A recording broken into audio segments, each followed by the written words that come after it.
Hey guys, what is up?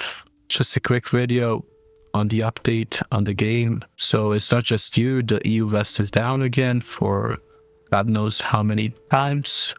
I guess since the season started, it's 9 p.m. Let's try to launch the client. I assume it's too many players trying to play the game since it's a new season. And then the servers are tanking.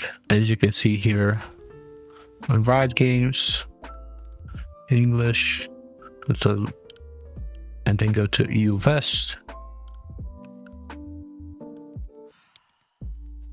Yeah, it says we're a problem impacting game queues. They're trying to fix it, but they're not aware. As you can see, this happened like 20 minutes ago, so it's still ongoing. They still didn't fix it.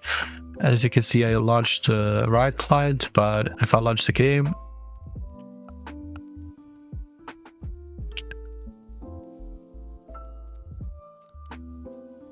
it will load the client, but there will be an error. So if you already launched the client, don't exit out of it. I exited out of it. Now I can get in. As you can see, it says matchmaking issues. We're aware of problem and transfer is disabled, but nobody can log in to their account. It's as though they're banned, but it's actually on the server side. So you just gotta be patient for a while, and then you can play the first game of the new season. But yeah, that's it for this video. So it's not just you guys, it's everybody. Hopefully this video helped. Bye bye. See you guys in the next one.